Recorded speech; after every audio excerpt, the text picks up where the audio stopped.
There we go. All right. It was one of those ones where once again I had the mute button on for a second. So welcome in everybody. Happy Wednesday. Happy Class A. I hope everybody's having a marvelous day. Sound. Yeah, okay. Sound's working. Very good. We love that.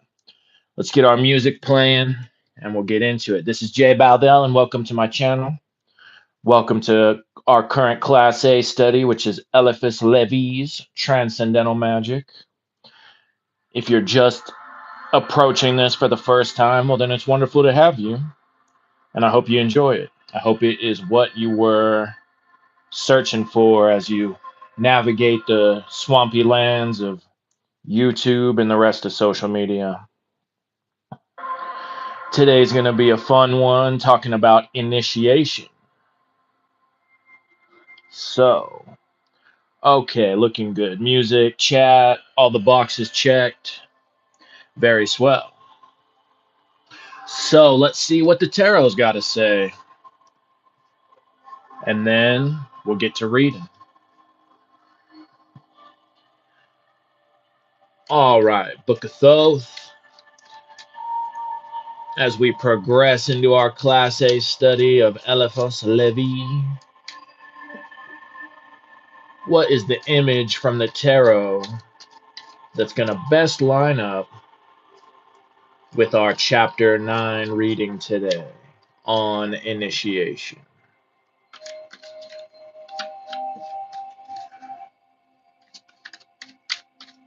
Oh, well, there's a card right there. Let's just go with that one. It is water, cups, maybe earth. Feels feminine. Dude, wrong. Wrong. Well, that's all right. You got to be wrong to start getting it right. So practice. Practice makes perfect. Whether you're, well, no matter what you're doing in life. Welcome in, everybody just coming in. Okay, so 2 wands. The will of your higher self, the will of your lower self, maybe the will you've just finished up on with the project and the will you're going to now redirect in towards the next project. Or maybe this is a conflict of wills. Maybe you're finding yourself at a battle with yourself or someone in your life.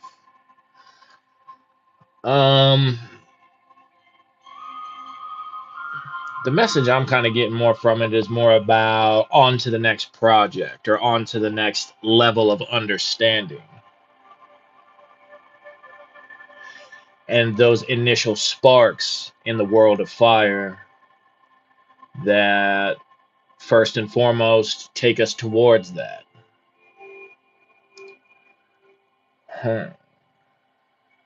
Okay then. Well, 2 wands, not a bad way to start a Wednesday. That Mars energy is still left over strong from yesterday. Very swell. All right, let's get to reading. Should be a short one again today. These ones were both pretty quick. Nope, not you, you.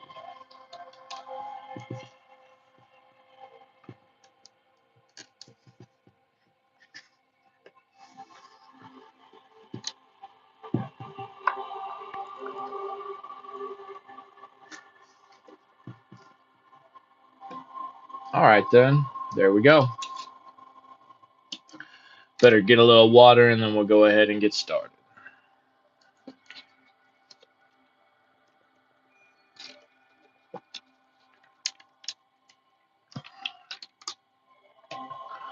All right, then. Okay, so chapter 9 of the Doctrine, and he has the Hebrew letter Tet and the English letter I, or you could call it the Roman alphabet. And a note on that says the number 9 is that of initiates and prophets from La Clef de Grand Mystery.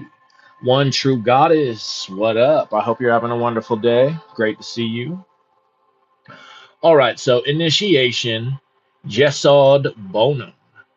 The initiate is he who possesses the lamp of Trismegistus, the mantle of Apollonius, and the staff of the patriarchs. The lamp of Trismegistus is reason illuminated by science. The mantle of Apollonius is full and complete self-possession, which isolates the sage from blind tendencies. And the staff of the patriarchs is the help of the secret and everlasting forces of nature. The lamp of Trismegistus enlightens present, past, and future, lays bare the conscience of men, and manifests the inmost recess of the female heart. The lamp burns with a triple flame, the mantle is thrice folded, and the staff is divided into three parts. May T3C, what's up? Welcome. Hope you're having a good day. The number 9 is that of divine reflections. It expresses the divine idea in all its abstract power, but it signifies also extravagance in belief and hence superstition and idolatry. For this reason, Hermes made it the number of initiation, because the initiate reigns over superstition, and by superstition, he alone can advance through the darkness, leaning on his staff, enveloped in his mantle, and lighted by his lamp. Reason has been given to all men, but all do not know how to make use of it. It is a science to be acquired. Liberty is offered to all, but not all can be free. It is a right that must be earned. And we've got a footnote. Catherine K, what's up? Welcome in. I'm glad that you think so. Compare la clef de grand mystery. Liberty, which is the life of the soul, is preserved only within the order of nature. It is wounded by every voluntary disorder and destroyed by prolonged excess. Instead of being guided and sustained by reason, one is abandoned then to the fatalities of the flux and reflux of the magnetic light. Now, this devours unceasingly because it is ever creating, and it must absorb without ceasing in order to create continually. Hence, homicidal manies, and hence the tendency to suicide. Hence also that spirit of perversity which Poe has described so truly and in a way so startling, which also Monsieur de Melville is right in calling the devil. The devil is the vertigo of intelligence, dazed by the waverings of the heart, the monomania of the void, the allurement of the gulf. Lévi adds that this is without prejudice to the findings of Catholic, Apostolic, and Roman faith, on which it would be temerity to touch. Okay. Force is for all, but all do not know how to rest upon it. It is a power that must be won. We attain nothing without more than one effort. The destiny of man is to be enriched by his own earning, and afterwards to have, like God, the glory and pleasure of dispensing it. Magic was called formerly the sacerdotal art and the royal art because initiation gave empire over souls to the sage and the capacity for ruling wills. And now we got a note on that saying, compare la clef de grand mystery. The ancients called practical magic the sacerdotal art and the royal art, and it is to be remembered that the Magi were masters of primitive civilization because they were masters of all sciences of their time. Divination is also one of the privileges of the initiate. Now, divination is simply the knowledge of effects contained in causes and science applied to the facts of the universal dogma of analogy. Human acts are not written in the astral light alone. Their traces are left upon the face. They modify mien and carriage. They change the tone of the voice. Thus, every man bears about him the history of his life, which is legible for the initiate. Now, the future is ever the consequence of the past, and unexpected circumstances do not appreciably alter results reasonably calculated. The destiny of each man can be therefore foretold him. An entire existence may be judged by a single movement. A single oddity or weakness may be the presage of a long chain of misfortunes. Caesar was assassinated because he was ashamed of being bald. Napoleon ended his days at St. Helena because he admired the poems of Ossian. Louis Philippe abdicated the throne as he did because he carried an umbrella. These are paradoxes for the vulgar who cannot grasp the occult relations of things, but they are causes for the adept who understands all and is surprised at nothing. And we have a note saying, this is Lévi, the French littérature, in a mood of Mademoiselle Lenormand, not Lévi affirming seriously on the basis of occult philosophy. So he's trolling a slight bit from what from what Arthur Edward Wade is saying.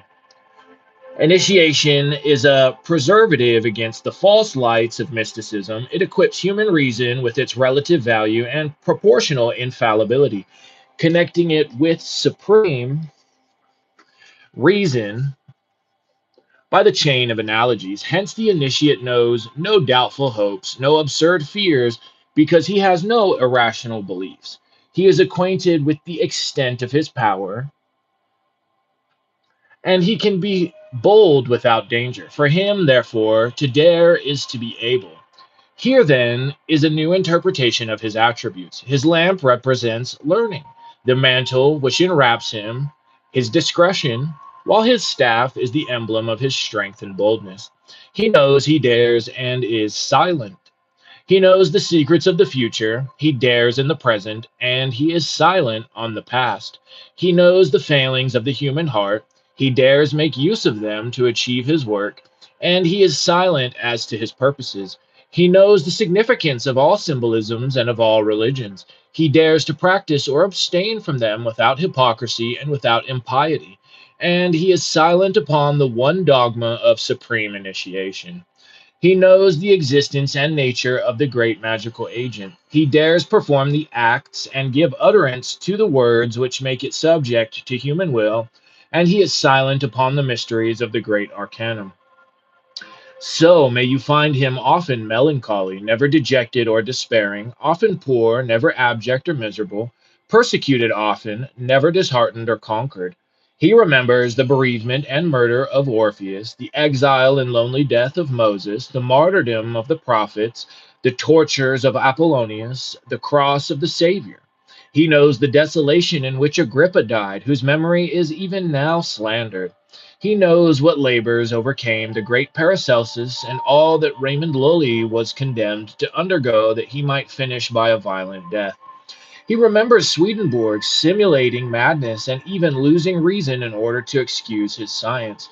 Saint Martin and his hidden life, Cagliostro, who perished forsaken in the cells of the Inquisition, Cazot, who ascended the scaffold. Inheritor of so many victims, he does not dare the less, but he understands better the necessity for silence. Let us follow his example. Let us learn diligently. When we know, let us have courage, and let us be silent. All right. Well, that already does it for our Doctrine Chapter 9 on initiation. So let's go ahead and pop back into the ritual.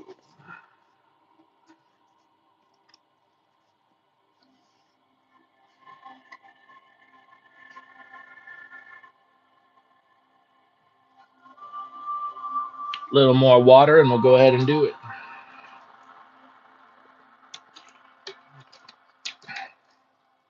Okay. Chapter 9, the ceremonial of initiates. The science is preserved by silence and perpetuated by initiation. The law of silence is not therefore absolute and inviolable, except relatively to the uninitiated multitude. Such knowledge can be only transmitted by speech. The sages therefore must speak occasionally. Yes, they must speak not, however, to disclose, but lead others to discover. Noli ir fac venir was the device of Rabelais, who, being master of all the sciences of his time, could not be unacquainted with magic. We have, consequently, to reveal here the mysteries of initiation. The destiny of man, as we have said, is to make or create himself. He is and he will be the son of his works, both for time and eternity. All men are called into the lists, but the number of the elect, that is, of those who succeed, is invariably small. In other words, the men who are desirous to attain are numbered by multitudes, but the chosen are few. Now, the government of the world belongs by right to the flower of mankind, and when any combination or usurpation prevents their possessing it, a political or social cataclysm ensues. Men who are masters of themselves become easily masters of others, but it is possible for them to hinder one another if they disregard the laws of discipline and of the universal hierarchy. And we've got a note saying, it is said otherwise that the initiate respects the hierarchy before all things, that he loves and maintains order, that he respects all sincere beliefs, that he cherishes every mark of immortality in faith and of redemption by charity, which is synonymous with discipline and obedience. From Le Clef de Grand Mystery. And Michaela, what's up? Welcome. I hope you're having a great day. All right. To be subjects of a discipline in common, there must be a community of ideas and desires, and such a communion cannot be attained except by a common religion established on the very foundations of intelligence and reason. This religion has existed always in the world, and is that only which can be called one infallible, indefectible, and veritably Catholic, that is, universal. This religion, of which all others have been successively the veils and shadows, is that which demonstrates being by being, truth by reason, reason by evidence, and common sense. It is that which proves by realities the reasonable basis of hypotheses and forbids reasoning upon hypotheses independently of realities. And he has a note saying, compare le pot de l'avenir. Religion is the poetry of humanity, and poetry is the fabled realization of dreams which cannot be known or invented. It is that which is grounded on the doctrine of universal analogies, but never confounds the things of science with those of faith. It can never be of faith that 2 and 1 make more or less than 3, that in physics the contained can exceed the container, that a solid body as such can act like a fluidic or gaseous body, that, for example, a human body can pass through a closed door without dissolution or opening. To say that one believes such a thing is to talk like a child or a fool. Yet it is no less insensate to define the unknown and to argue from a hypothesis to hypothesis, till we come to deny evidence a priori for the affirmation of precipitate suppositions. The wise man affirms what he knows and believes in what he does not know only in proportion to the reasonable and known necessities of hypothesis. But this reasonable religion is unadapted for the multitude. Fables, mysteries, definite hopes, and terrors having a physical basis are needful for these. It is for this reason that the priesthood has been established in the world. Now, the priesthood is recruited by initiation.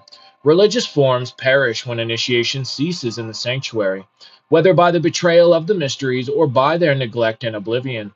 The Gnostic disclosures, for example, alienated the Christian church from the high truths of the Kabbalah, which contains all secrets of transcendental theology. Hence, the blind having become leaders of the blind, great obscurities, great lapses, and deplorable scandals have followed. Subsequently, the sacred books, of which the keys are all Kabbalistic from Genesis to the Apocalypse, have become so little intelligible to Christians that prudent pastors have judged it necessary to forbid them being read by the uninstructed among believers. Taken literally and understood materially, such books could be only an inconceivable tissue of absurdities and scandals, as the school of Voltaire has demonstrated but too well. It is the same with all the ancient dogmas, the brilliant theogonies, and poetic legends. To say that ancient Greece believed in the love adventures of Jupiter, or that Egypt worshipped the cynocephalus and sparrowhawk, is to exhibit as much ignorance and bad faith as would be shown by maintaining that Christians adore a triple God, composed of an old man, an executed criminal, and a dove. The ignorance of symbols is invariably calumnious. For this reason, we should be on our guard first and foremost against the derision of that which we do not know, when its enunciation seems to involve some absurdity or even singularity, as a course no less wanting in good sense than to admit the same without discussion and examination. Prior to anything which may please or displease ourselves, there is a truth, that is to say, a reason. And by this reason must our actions be regulated rather than by our desires. If we would create that intelligence within us, which is the raison d'etre of immortality, and that justice, which is the law thereof, a man who is truly man can will only that which he should reasonably and justly do. So also he silences lusts and fears, that he may hearken solely to reason. Now, such a man is a natural king and a voluntary priest for erring multitudes. Hence it was that the end of the old initiations was termed indifferently the sacerdotal art and the royal art. The antique magical associations were seminaries for priests and kings, and admission could be obtained only by truly sacerdotal and royal works, that is, by transcending all weakness of nature. We will not repeat here what is found everywhere concerning Egyptian initiations, perpetuated, but with diminished power, in the secret societies of the Middle Ages. Christian radicalism, founded upon a false understanding of the words, "Ye have one Father, one Master, and ye are all brethren," dealt a terrible blow at the sacred hierarchy. Since that time, sacerdotal dignities have become a matter of intrigue or of chance. Energetic mediocrity has managed to supplant modest superiority, misunderstood because of its modesty. Yet, and notwithstanding, initiation being an essential law of religious life, a society which is instinctively magical formed at the decline of the pontifical power and speedily concentrated in itself alone the whole strength of Christianity, because, though it only understood vaguely, it exercised positively the hierarchic power by recourse to the ordeals of initiation and the omnipotence of faith in passive obedience. What, in fact, did the candidate in the old initiations? He abandoned his life and liberty entirely to the masters of the temples of Thebes or Memphis. He advanced resolutely through unnumbered terrors which might have led him to imagine that there was a premeditated outrage intended against him. He ascended funeral pyres, swam torrents of black and raging water, hung by unknown seesaws over unfathomed precipices. Was not this blind obedience in the full force of the term? Is it not the most absolute exercise of liberty to abjure liberty for a time so that we may attain emancipation? That's an important question to be asking yourself. Now, this is precisely what must be done and what has been done invariably by those who aspire to the sanctum regnum of magical omnipotence. The disciples of Pythagoras condemned themselves to inexorable silence for many years. Even the sectaries of Epicurus comprehended the sovereignty of pleasure only by the acquisition of sobriety and calculated temperance. Life is a warfare in which we must give proofs if we would advance. Power does not surrender of itself, it must be seized. Initiation by contest and ordeal is therefore indispensable for the attainment of the practical science of magic. We have indicated after what manner the four elementary forms may be vanquished and will not repeat it here. We refer those of our readers who would inquire into the ceremonies of ancient initiations to the works of Baron Shoddy, author of The Blazing Star, Adon-Hiramite Masonry, and some other most valuable Masonic treatises. And there's a note just saying about those books. So I'm going to skip on that one. We must insist, however, upon one reflection, namely, that the intellectual and social chaos in the midst of which we are perishing has been caused by the neglect of initiation, its ordeals, and its mysteries. Men whose zeal was greater than their science, carried away by the popular maxims of the gospel, came to believe in the primitive and absolute equality of men. A famous halluciné, the eloquent and unfortunate Rousseau, propagated with all the magic of his style the paradox that society alone depraves men, much as if he had said that competition and emulation in labor render workmen idle. The essential law of nature, that of initiation by effort and of voluntary and toilsome progress, has been misconstrued fatally. Masonry has had its deserters as Catholicism its apostates. What has been the consequence? The substitution of a cast iron level for the intellectual and symbolical level. To preach equality to what is beneath without instructing it how to rise upward, is not this condemning us to descend ourselves? Goetia people, that one's for you. All you demonolators who want to buy into the hype. To preach equality to what is beneath without instructing it how to rise upward, is not this condemning us to descend ourselves? And hence we have stooped to the reign of the Carmagnola, the Sansculotes, and Marat. To restore tottering and distracted society, the hierarchy and initiation must be again established. The task is difficult, but the whole intelligent world feels that it is necessary to undertake it. We must pass through another deluge, or must we pass through another deluge before succeeding? We trust earnestly not. And this book, perhaps the greatest, but not the last of our audacities, is an appeal unto all that is yet alive for the reconstitution of life in the very midst of decomposition and death. All right. Easy ones today, but still very important nonetheless. You know, because I've heard it said even outside of magical groups, I've heard all kinds of men talk about how, and it's probably equally as true for women, but where in societies past and in ages past, there were certain initiations, even if it wasn't mystery initiation, just still initiations of, from going from boyhood to manhood, from girlhood to womanhood, that we are seriously lacking in this current day and age. But I certainly see it in the magical thing too, because I know personally people who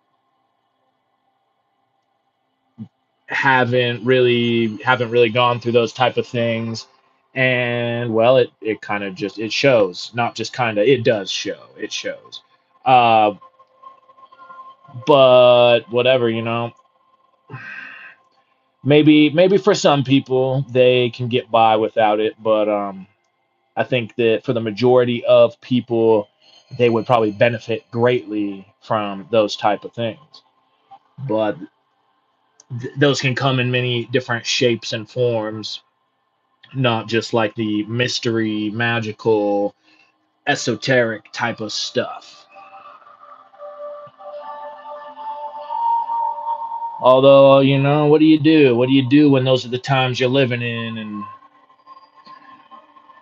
people would rather listen to like influencers on social media than listen to like the people they actually know and claim to be friends with IRL, or their family, or their local community? Oh well, God's plan. God's plan. Either way, though, perhaps that's what our Two of Wands is about today. It's about the fact that you've already got a foot going forward, but in order to get another proper foot going forward, perhaps you would be most greatly benefited by figuring out some type of initiatory situation. And that doesn't mean that self initiation is like invalid. I'm definitely not saying that. If you can get your hands on, whether it's literature or whether maybe it is even something in a reel or whatever, a YouTube video that is going to walk you through like in a legit initiation, like an Egyptian initiation, a Freemasonic initiation, whatever. But something that's got some history to back it up, we could say, then you might find it very beneficial to go ahead and self-initiate yourself into some type of tradition, into some type of mysteries. But that's where resonance is important. You know, if you don't feel you resonate with Masonry, for example, and that is, you know, having actually done this research into Masonry, not just believing all the absolute ridiculous nonsense you read about Masonry online, but like actually studying into Masonry, and maybe then still determining, like, you know, this just doesn't fit with me. Well, then that's fine. There's plenty of other things you could do, you could research into, and still potentially initiate yourself into. And I've already said it before, but I'll say it again, that there are plenty of other groups. There's the Thelemic groups. There's there's even chaos magic stuff out there, the IoT. So you got options, and maybe you would greatly benefit from pursuing one of those options of an initiatory tradition. All right, then. Well, that's enough yapping. I am undecided on if I'm going to do another chapter out of this tomorrow, or if I'm going to go ahead and start into Class B. So, yep, don't know yet, but we will know by the time tomorrow rolls around. So we could be going chapter 10 on this, which is going to be on the Kabbalah, or we'll probably start up that other book. But I'm going to probably sleep on it because I'm still undecided on which one I think would be a better course of action. So at least you've got that little bit of a heads up and communication to you. And other than that, I appreciate you all so very much. I love you all so very much. I hope you have a magnificent day. And I will see you for whatever we end up getting into tomorrow. Much love, many blessings. This has been Jay Baldell, and bye-bye.